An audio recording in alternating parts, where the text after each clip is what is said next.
Bienvenidos. En esta serie de conferencias tituladas Meditando con los grandes maestros, desplegaremos la esencia de la enseñanza de Sankara, Buda, Ramana Maharshi, Ponja, entre otros, a través de las preguntas formuladas por nuestros queridos amigos y oyentes. Para saber más sobre mi obra, los invito a visitar el sitio web carlosnovas.com. Hoy hablaremos de Krishnamurti, de Ramana Maharshi, del dolor, de la confusión, del tú eres, de la falsa iluminación y del Sahaja Samadhi. Pregunta. Una vez fui a un maestro del Vedanta y cuando le dije que estaba confundido, él respondió que no hay que quedar pegado a ese estado, sino que tenemos que observarlo como una presencia energética. Pero esa no es otra imagen nacida desde la confusión. Eso va a depender del estado de su mente-corazón. La palabra confusión ya es condenatoria. Además, es una forma de conocimiento inútil. Ahora bien, observar eso que nos está sucediendo como una presencia energética puede no ser una expresión muy feliz, pero el hecho es que la llamada confusión es un tipo de energía nacida de la fricción. Tengan siempre presente que el lenguaje es solo un instrumento de comunicación, una herramienta, y que hay que ir siempre al espíritu que subyace detrás de las palabras. La siguiente pregunta reza así. Algunos vedantistas dicen que el principio absoluto que tú eres se está experimentando a sí mismo con el seductor sabor de que yo soy, el cual quiere preservarse a toda costa. ¿Podría esclarecer esto? Es una declaración que tiene sus peligros porque implica proyectar. Lo esencial es permanecer con los hechos. La ilusión de la separatividad, que al fin y al cabo es la conciencia egocéntrica, solo puede trascenderse cuando se la percibe atentamente.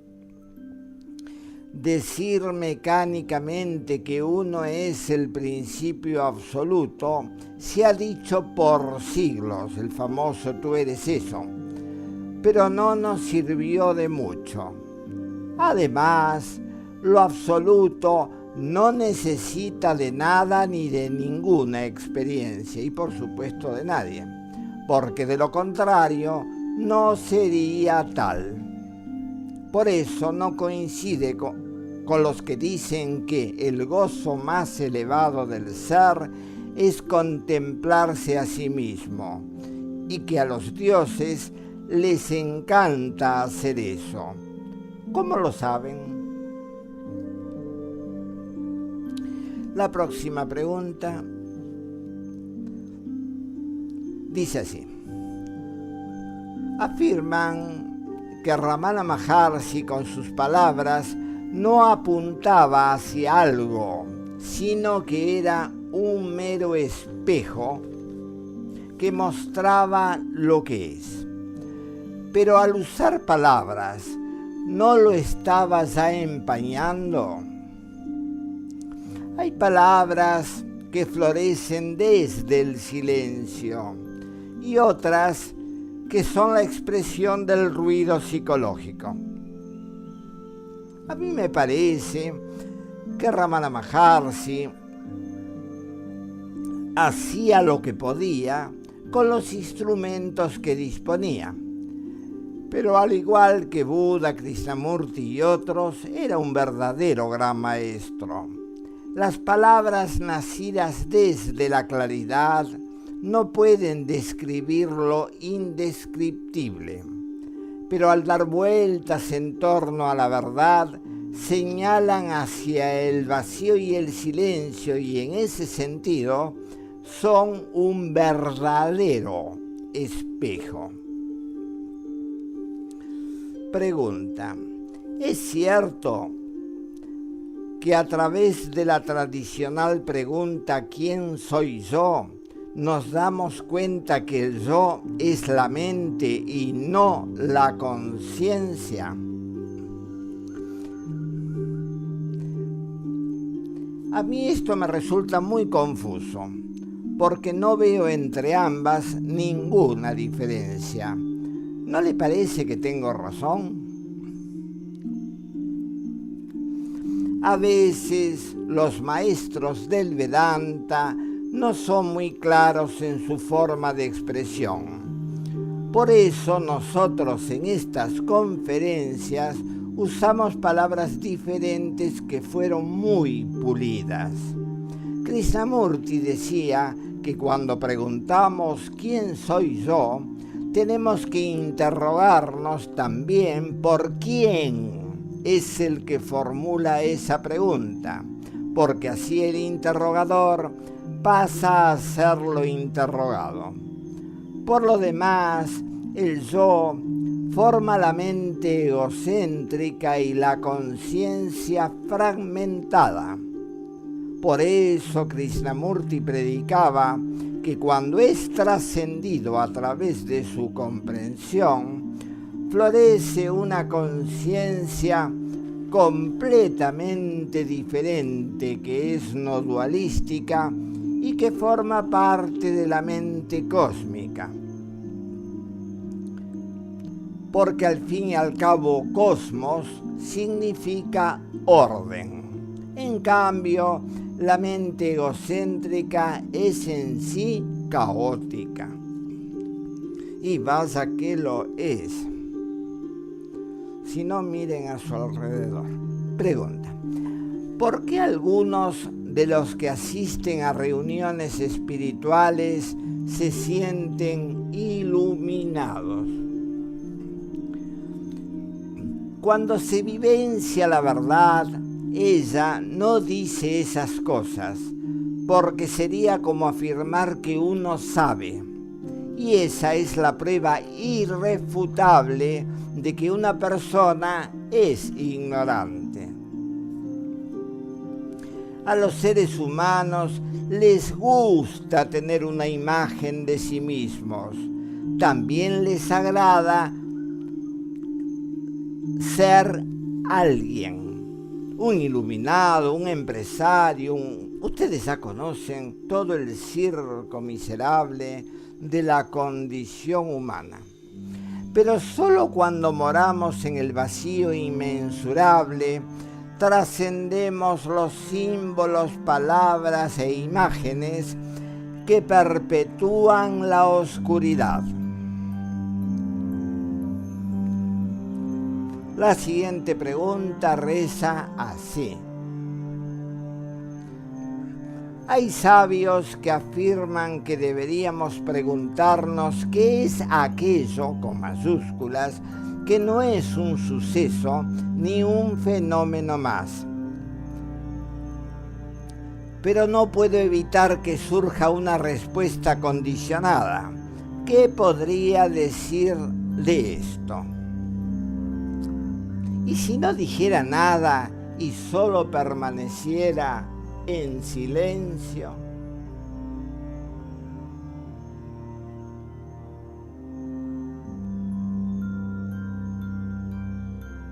¿Por qué quiere evitar las reacciones de la mente? ¿Esa no es acaso una forma de preferencia? Una vez Krishnamurti dijo que como la humanidad hace siglos que se interroga si Dios existe o no, nosotros deberíamos formular esa pregunta y permanecer con ella por una eternidad.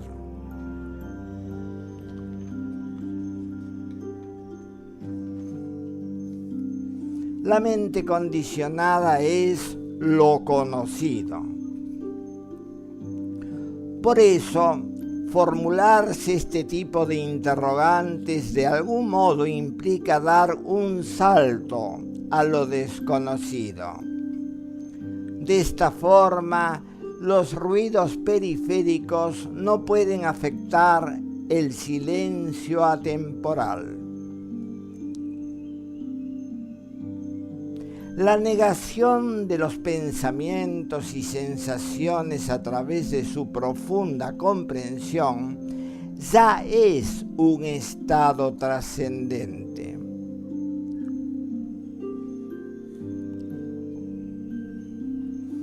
Queridos oyentes, es fundamental que vean claramente que el desenredo y el cese de la espiral de la mente condicionada nos lleva a vivenciar lo que dijo Maharaj: la sabiduría es saber que no soy nada, y el amor es vivenciar que soy todo. Por eso, Krishnamurti, poco antes de morir, dijo: si ustedes supieran lo que se han perdido, ese inmenso vacío, espero que por lo menos a algunos de mis oyentes no les pase lo mismo. Después de todo, la liberación radica en dejar el río de Sansara y sumergirse en el mar del Nirvana, como decía el Buda. Pregunta: ¿por qué algunos maestros distinguen el dolor del sufrimiento?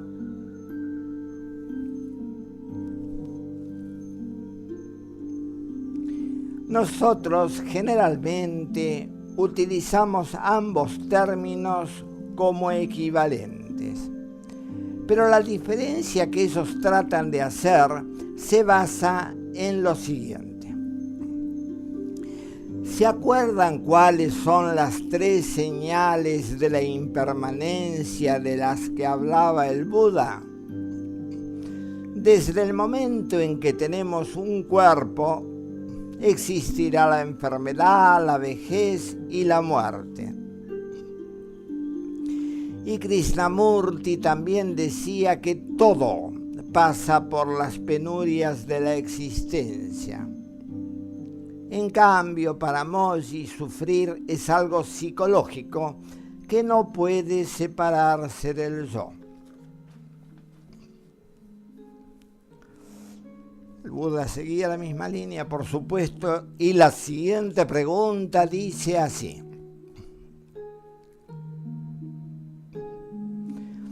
una amiga mía escuchó a un maestro que decía que la verdad es una convicción que no puede ser explicada. ¿Está de acuerdo? Nosotros preferimos decir que es un estado de vivencia y que el símbolo jamás puede convertirse en lo simbolizado.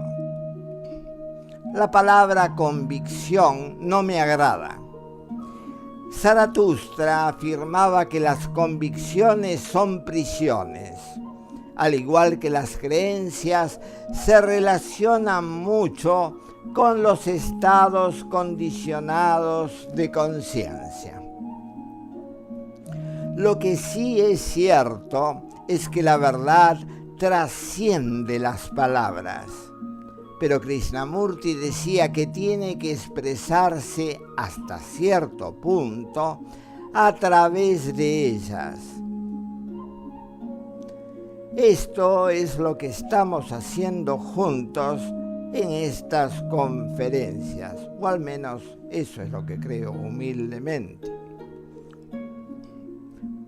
Pregunta: ¿hay vedantistas que cuando les piden algún tipo de práctica espiritual, repreguntan, ¿quién desea practicar y para qué?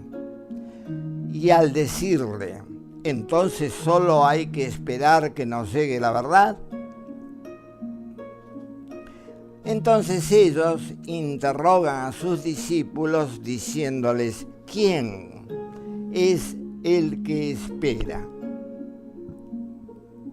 Todas estas no son meras respuestas ingeniosas. Pueden serlo o no, depende del estado psicosomático, y hasta podríamos agregar esta otra. ¿Quién formula estas preguntas?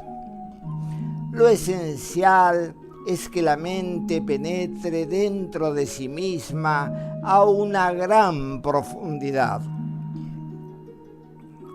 Y cuando el interrogador es lo interrogado, eso se produce de manera natural. Por eso es tan importante formular la pregunta adecuada, porque en ella está la respuesta, no en palabras, sino con el florecimiento del silencio. Algunos dicen que la Advaita Vedanta no es ni siquiera una enseñanza, porque eso exigiría que alguien la estudie y aprenda. ¿Y quién es el que va a aprender? ¿Puedes aprender a ser tú? En otras palabras, lo esencial es partir en cada instante desde aquello, desde lo desconocido mismo. La siguiente pregunta reza así. ¿A qué se refería Ramana Maharshi con las palabras Sahaja Samadhi? Es un estado de conciencia natural en el cual la mente se encuentra en un continuo sentir intuitivo y en una soledad total. Las actividades cotidianas debido al prarabdha karma siguen su curso, porque pertenecen al cuerpo-mente, pero por dentro estamos libres de apegos y hay una absoluta paz. Pregunta, a mí, como a muchos otros, me parece que la declaración de que lo que vemos es la expresión de la conciencia es aplicable a lo bueno, pero no a lo malo. ¿Usted qué piensa?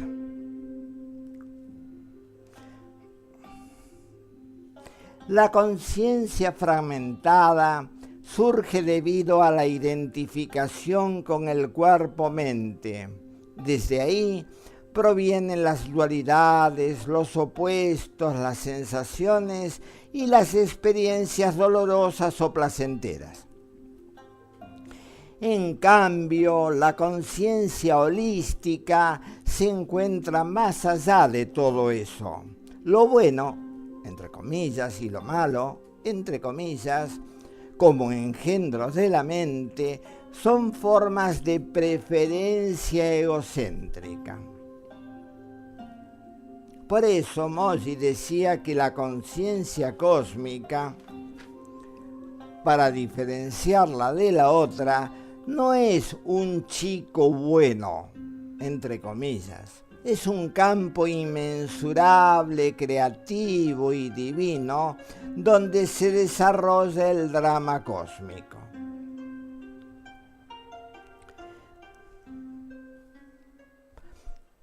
Y la última pregunta reza así. ¿Existe o no un buscador separado de sus pensamientos? El buscador es lo buscado. El estado de indagación es completamente diferente e implica la negación absoluta de todo lo que es falso. Las prácticas, conceptos, creencias, especulaciones y en general los movimientos del pensar que nos inducen a buscar tienen que silenciarse porque impiden el estado de vivencia. Buscar es ir de una realidad a otra, de lo conocido a lo conocido y de lo limitado a lo limitado. El buscador no se encuentra separado de sus pensamientos periféricos. Pero Mossi afirma que cuando nadie se identifica con ellos porque se los deja en paz, ellos van a ir y venir. Y los de orden práctico se van a utilizar como una mera herramienta, pero de forma objetiva e impersonal. Solamente los pensamientos que tienen una finalidad psicológica engendran el caos, el dolor y perpetúan la ignorancia espiritual. A veces me preguntan, si el yo deja de estar a cargo, ¿quién o qué toma las riendas del vivir? ¿Es confiable?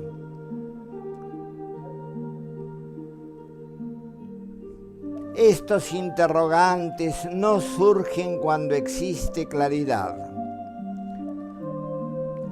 porque al no haber ningún hacedor o actor independiente del todo, lo que existe es la inteligencia universal. La esencia de lo excelente no es la individualidad engendrada por el pensamiento. Esa es una mera máscara, un rol que la gente adopta y un papel que representan para adaptarse a esta enferma sociedad.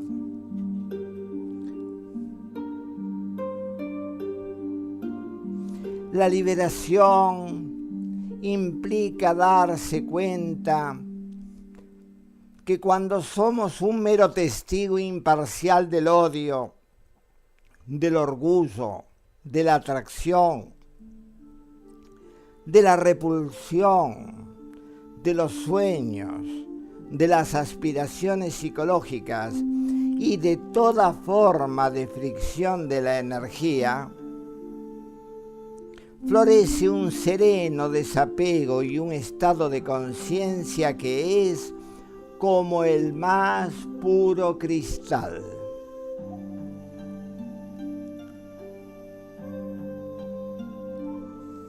Esa inagotable compasión se intensifica cuanto más se da. Y cuando nos comprendemos de manera radical, damos luz al mundo y somos la sal de la tierra, aunque no lo sepamos.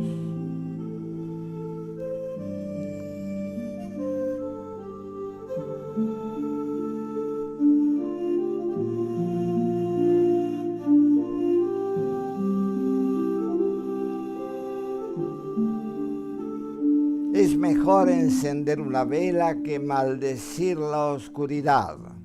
En la próxima seguiremos meditando con los maestros y grandes maestros a través de las preguntas que me acerquen en los comentarios del capítulo o al correo grandesmaestros@mail.com. Para escuchar gratis otras de mis conferencias o mis libros, los invito a ver mi perfil online o el sitio web carlosnovas.com. Muchísimas gracias por escucharme y recuerden que mi amor está siempre con ustedes.